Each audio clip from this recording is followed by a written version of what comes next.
അങ്ങനെ നമ്മുടെ അക്ബറും അനുമോളുടെ അടുത്ത് വന്ന് സംസാരിച്ചിരിക്കുകയാണ്. ആദ്യം നെവിനായിരുന്നു സംസാരിച്ചത്. നെവിൻ ഇങ്ങനെ പറഞ്ഞു തീർക്കുകയാണ്, ഞാനത്ര ഫേക്കൊന്നുമല്ല, ആർക്കെങ്കിലും വിഷമം വന്നാൽ എൻ്റെ മനസ്സലിയും എന്നുള്ള രീതിയിൽ അനുമോളോട് പറയുന്നുണ്ട്. കാരണം അനുമോൾ ഇപ്പോൾ ഒറ്റയ്ക്ക് നടക്കുകയാണല്ലോ, അപ്പോൾ എനിക്കതിൽ വിഷമമുണ്ട് എന്നുള്ള രീതിയിൽ. അപ്പോൾ അക്ബർ വന്നിരിക്കുമ്പം അക്ബറിൻ്റെ കഴുത്ത് ഉളുക്കിയിരിക്കണം. അപ്പം നെവിൻ പറയാണ്, എടാ ദൈവം പണ്ട് പിന്നെ ആയിരുന്നു, പക്ഷെ ഇപ്പം അല്ല, ഇപ്പം തരുമെന്ന് പറയുന്നു. അപ്പോൾ അക്ബർ പറയുന്നുണ്ട്, നീ നേരത്തെ ഇതിനു മുന്നേ ഒരാളുടെ കാര്യം ഇതിനെക്കുറിച്ച് പറഞ്ഞായിരുന്നല്ലോ. അതായത് നമ്മുടെ നെവിൻ അനുമോളെക്കുറിച്ച് പറഞ്ഞായിരുന്നു. പണ്ടെല്ലാം പിന്നെയായിരുന്നു, ഇപ്പം ദൈവം അപ്പം കൊടുക്കുമെന്ന് അനുമോളെക്കുറിച്ച് പറഞ്ഞായിരുന്നു. അപ്പോൾ നമ്മുടെ നെവിൻ പറയണ, ഞാനങ്ങനെ പലതും പറയും എന്നുള്ള രീതിയിൽ. ശരിക്കും പറയും അനുമോൾ ഒറ്റ എണ്ണത്തെ വിശ്വസിക്കരുത്. തിരിഞ്ഞു മാറിയിരുന്ന് കുറ്റം പറയുന്ന ആൾക്കാരാണ് ഇവിടെ ഒപ്പം മിണ്ടാൻ വരുന്നത്. അപ്പം നമ്മുടെ അക്ബർ അവിടെ ഇരുന്ന് ഇങ്ങനെ വേദന കാണിക്കുവാണ്. വേദനയുണ്ട് അക്ബറിന്. അപ്പോൾ അനുമോൾ ചോദിക്കുന്നത് എന്ത് പറ്റിയെന്ന് ചോദിക്കുമ്പോഴത്തേക്കും അക്ബർ പറയാണ്, കഴുത്ത് വേദന, കഴുത്ത് ഉളുക്കി, ഭയങ്കര വേദന എടുക്കുന്നു.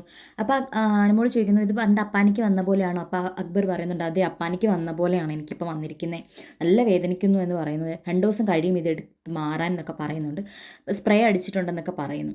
അപ്പം നമ്മുടെ അക്ബർ അനുമോളുടെ അടുത്ത് ചോദിക്കണം, അന്ന് നീ ഇതുപോലെ ഞാൻ നിൻ്റെ പുറകെ വന്നിരുന്ന സമയത്ത്, അതാണ് അക്ബറിൻ്റെ പോയിന്റ്, ഇരുന്ന സമയത്ത് നീ എന്നെക്കുറിച്ച് പറഞ്ഞ കാര്യങ്ങളൊക്കെ സത്യമാണോ? അപ്പോൾ അനുമോൾ പറയുന്നു, അല്ല സത്യമല്ല, ഞാനിതിപ്പോൾ അന്നത്തെ ദേഷ്യം വന്നപ്പോൾ ഞാൻ പറഞ്ഞു പോയത്, അതിപ്പോൾ ആര് പറഞ്ഞാലും ആരെൻ്റെ അടുത്ത് വന്നിരുന്നാലും എൻ്റെ ഏറ്റവും അടുത്ത ബെസ്റ്റ് ഫ്രണ്ട്സ് ആണെങ്കിൽ പോലും അങ്ങനെ വന്ന് നിന്നാൽ ഞാൻ പറയുമായിരുന്നു.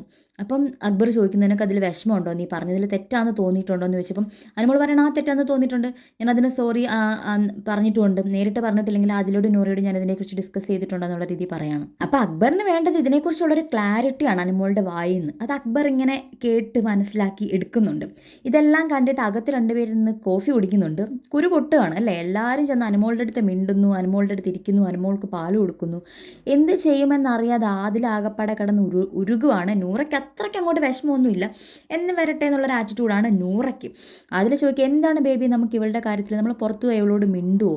അപ്പം ബേബി പറയണത്, വേണ്ട ബേബി ഇപ്പം നമുക്ക് മിണ്ടണ്ട, അത്യാവശ്യത്തിന് മാത്രം മിണ്ടിയാൽ മതി, പുറത്ത് പോയിട്ടുള്ള കാര്യം നമുക്ക് പിന്നീട് സംസാരിക്കാം, അത് ഫ്യൂച്ചർ അല്ലേ എന്നുള്ള രീതിയിൽ. എന്തായാലും ഇവരും ഇനി അനുമോളുടെ അടുത്ത് അധികം വിളച്ചിലിന് പോത്തില്ല, മിണ്ടാനൊക്കെയുള്ള സാധ്യതയുണ്ട്. കാരണം ഇപ്പോൾ എല്ലാവരും മിണ്ടുമ്പോൾ അവർക്ക് വേറെ ഓപ്ഷൻ ഇല്ല. എല്ലാവരും കൂടെ കൂട്ടം ചേർന്ന് നിന്ന് ബുള്ളി ചെയ്താൽ അതും ഇവർക്ക് ബാധിക്കില്ലേ? അപ്പോൾ എല്ലാവരും ആരും സപ്പോർട്ട് ചെയ്യാനില്ലാത്ത പക്ഷം അതിലേക്ക് നൂറയ്ക്ക് അനുമോളെ ഒന്നും പറയാനും പറ്റില്ല. അപ്പം നിങ്ങൾക്ക് എന്താ തോന്നിയെന്ന് വെച്ചാൽ കമൻറ്റ് ചെയ്ത് പറ.